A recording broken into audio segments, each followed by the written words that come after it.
Halo Sobat Channel, selamat datang di Daeng Project. Kali ini saya akan mereview film Papillon, kisah nyata yang rilis pada tahun 2017. Film ini disutradarai oleh Michael. Film ini gak cuma sadis atau berlatar belakang jadul, tapi juga membuat stres selama 2 jam lamanya. Yuk, langsung saja kita mulai. Awalnya, kita dibawa pada tahun 1931 di kota Paris. Di sini si Henry masih dengan tampilan rapi, dengan jas dan berhasil membobol brankas yang berisikan berlian.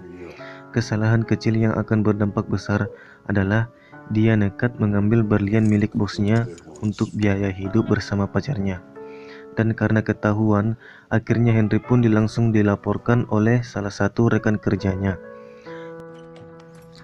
Dan ia pun langsung dijebak dengan kasus pembunuhan. Dan gak tanggung-tanggung, ia dipenjara seumur hidup. Yang tadinya punya rencana hidup bareng pacarnya, akhirnya hancur sudah. Namun di sini ia berusaha meyakinkan pacarnya dan akan berusaha kabur dari penjara itu. Karena pada zaman itu Prancis masih melakukan ekspansi kekuasaan ke Amerika, maka para tahanan akan diasingkan dan tidak diakui lagi oleh Prancis. Di kapal, Papi bertemu Luis Vega dan berusaha menawarkan perlindungan dengan timbal balik membiayai usaha Papi untuk kabur dari penjara itu. Vega adalah orang kaya dengan hasil menjual surat-surat palsu. Vega pun menolaknya. Namun, setelah melihat tahanan kaya lainnya dibunuh,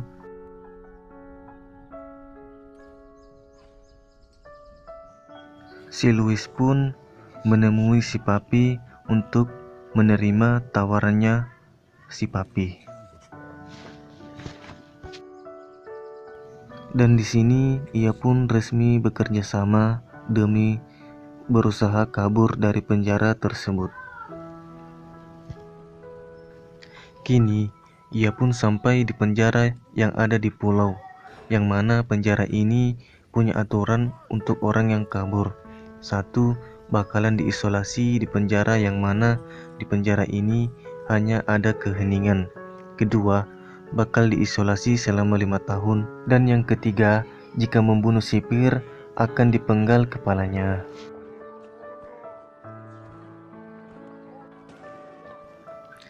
Selama di penjara, Luis Vega didatangi banyak masalah. Salah satunya ada wakil sipir yang dendam oleh Luis Vega dan akhirnya mereka ditempatkan di rute Zero, yang mana rute ini memiliki pekerjaan yang sangat berat.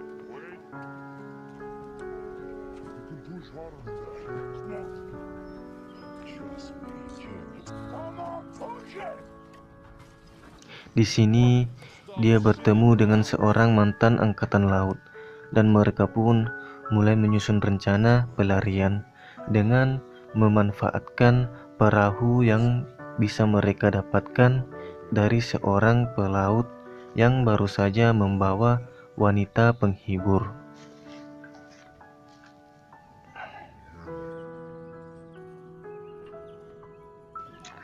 Mereka pun memulai pembicaraan dan deal dengan perahu yang harus dibayar dengan sangat mahal.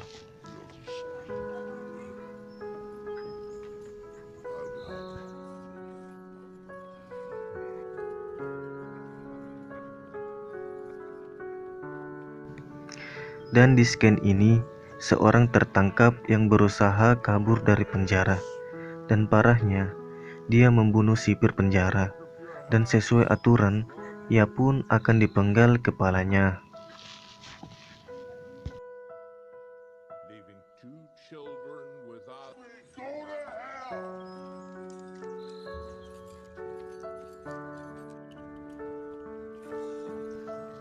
Dan ia pun langsung dipenggal kepalanya di depan para napi.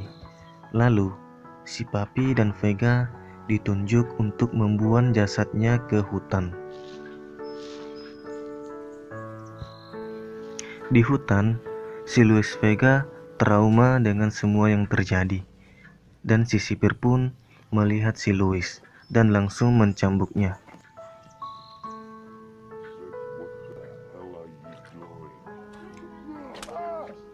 Namun, si Papi yang melihatnya langsung membuat si sipir pingsan dengan batu. Hal ini membuat bikin heboh satu pulau, dan Papi langsung kabur meninggalkan si Luis.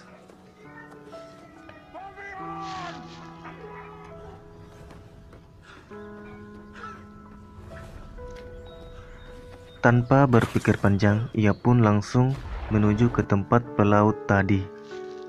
Namun, dikarenakan dia tidak membawa uang itu sesuai harga yang disepakati, akhirnya si Papi dibawa kembali ke penjara.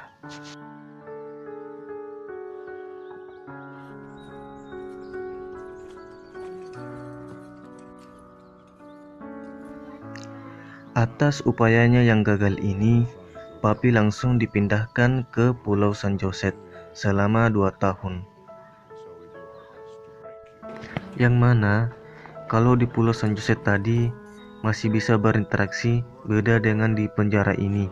Tidak boleh berinteraksi dan makanannya pun hanya berisi sebatas air.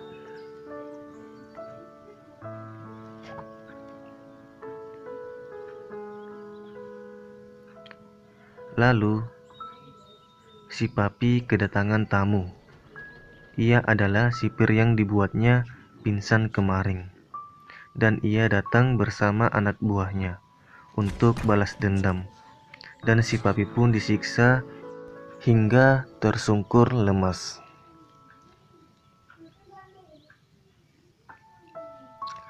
Meski si Papi selalu sendirian di pulau ini, ia diam-diam mendapatkan bantuan oleh temannya si Luis Vega dalam bentuk kelapa. Kebaikan Luis ini diterima dengan baik, bahkan Papi berusaha berlatih agar suatu hari nanti dapat membantu si Luis Vega kabur dari penjara ini.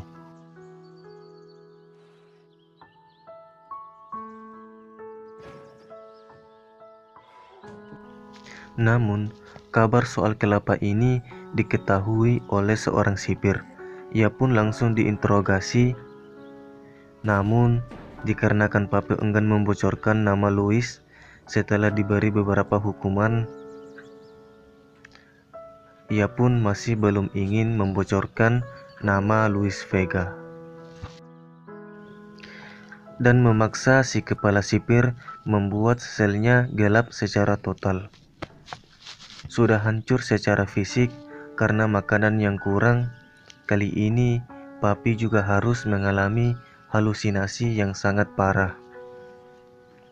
Selnya yang gelap membuat dia ingat kampung halaman, pacarnya, dan Luis Vega.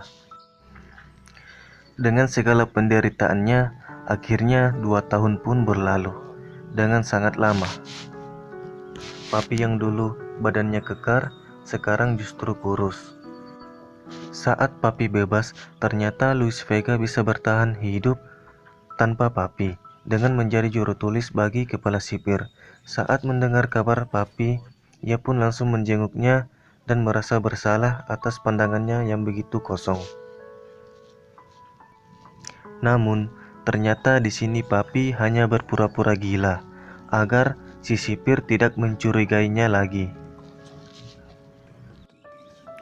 Dan Luis pun memberitahu soal acara nonton film yang bakal diadakan, dan itu adalah waktu yang pas untuk kabur. Lalu mereka pun menyetujuinya. Akhirnya mereka pun berempat berkumpul, Papi, Vega, Maturet, dan Selir, yang rela melukai tangannya untuk bisa masuk ke rumah sakit.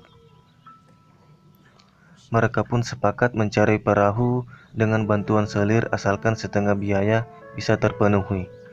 Untuk Luis sendiri menyanggupi dan menyiapkan kunci sel untuk membuka rumah sakit setelah memberikan obat tidur kepada penjaga. Dan obat tidur itu dikumpulkan Papi selama ia berpura-pura menjadi orang gila.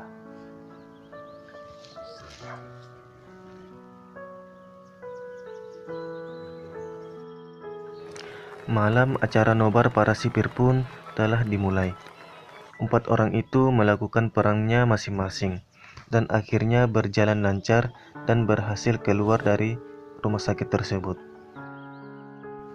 Di tengah perjalanan, mereka pun mengalami perubahan rencana karena hujan keras yang membuat para penonton berteduh. Hal ini dimanfaatkan oleh Papi dan kawan-kawan untuk kabur. Namun, sayangnya kaki Louis patah saat mencoba melompat di pagar beton yang begitu tinggi.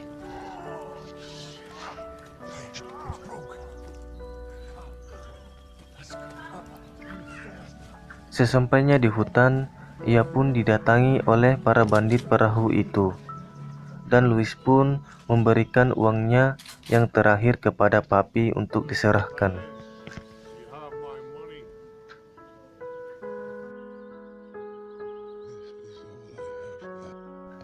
Singkat cerita, mereka bisa berlayar meski perahu yang begitu kecil.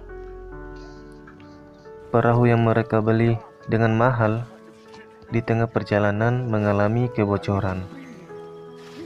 Dan yang paling kesal, si Selir memaksa si Papi agar mau meninggalkan si Louis. Dan mereka pun melihat badai menuju perahu mereka, membuat Selir ingin membunuh si Louis. Namun, di sini malah si Selir yang mati.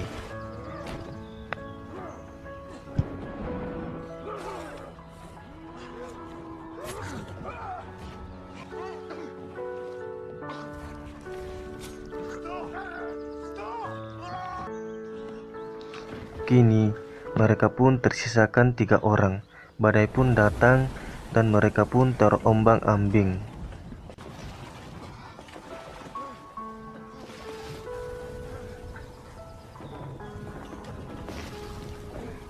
Dan pada akhirnya, si Papi terbangun di sebuah pedalaman.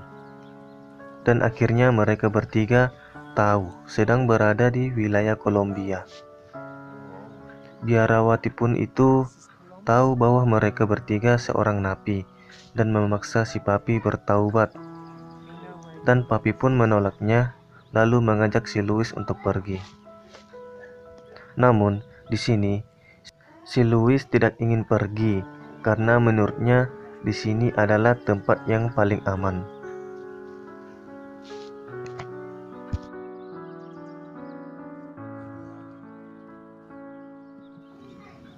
Di lain sisi, Matured pun beranggapan sama. Lalu mereka pun berpisah.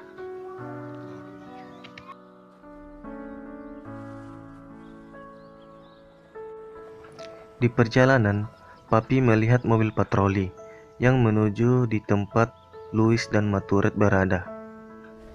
Karena masih peduli, ia pun kembali berlari. Namun, sayangnya ia terlambat. Dan Matured pun keburu mati tertembak. Alhasil, mereka pun kembali ditangkap dan ditahan di Pulau San Jose selama 5 tahun, lalu dikirim ke Pulau Iblis. Di titik ini, keadaan Papi nggak karuan amat. Rambut yang begitu putih dan muka yang kusut.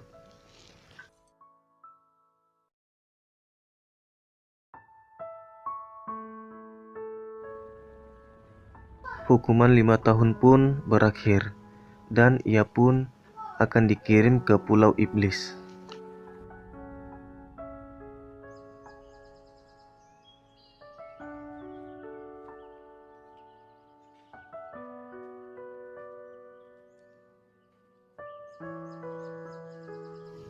Di sana, ia pun kembali bertemu Luis Vega yang lebih dulu di sana.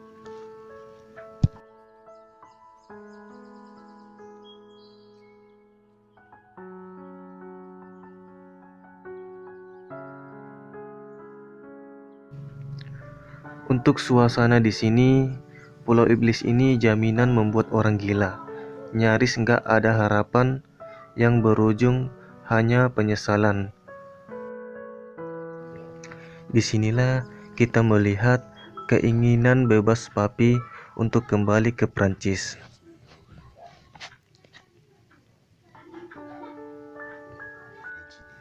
Dan ia memiliki ide dengan pengetahuannya ketika menjadi angkatan laut. Dia melihat kalau gelombang di laut bergerak menuju daratan luar. Mereka hanya membutuhkan sebuah rakit.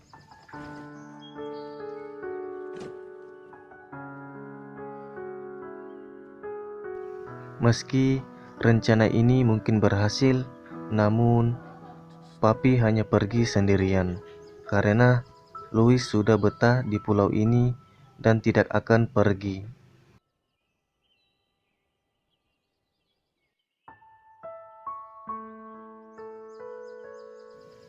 Dan mereka pun berpisah sambil menahan tangis satu sama lain.